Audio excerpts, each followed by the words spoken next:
Здравейте, аз съм Ангел и добре дошли за не знам кой епизод на Трикове с карти. Това е разкритието на Трик 16. Да. Жив съм. Така. И нека започваме да ви обяснявам.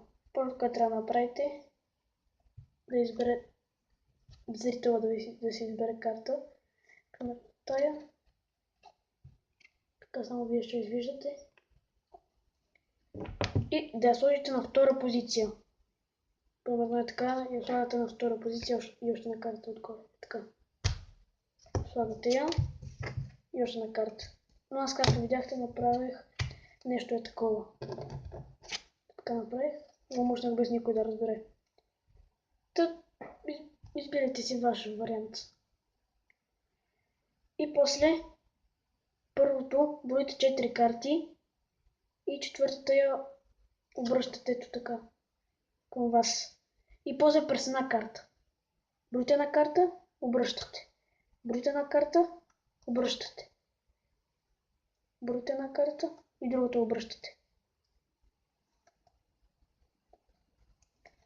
И така трябва да ви се падне последната да се обърне. Така. И ви се получава и това.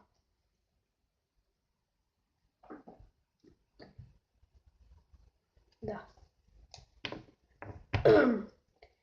И окарате вашия зрител да обърне горните две карти.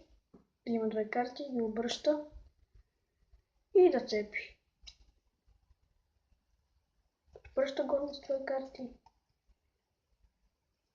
и да цепи. И когато мисли, че е готов с разместването, вие оставяте такава 4 купчинки. 3, 4. И така, докато не свърши купчинката.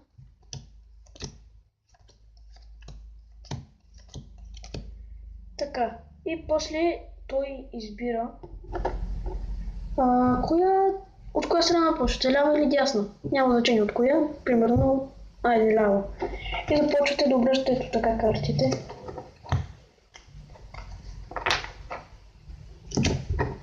Така.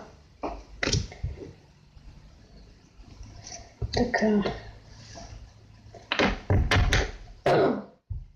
И вече локтът е готов. И може да разстиляте, аз не мога сега, това ми бюрото, да разстиляте и просто да му покажете, че тази карта е неговата. Да, която е обърната. И да, това е. Или пък ще направите ветрило, па да му кажете, сега търсим за обърната карта.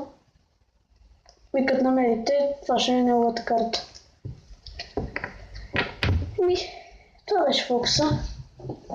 Надявам се да ви е харесал. Абонирайте се и чао!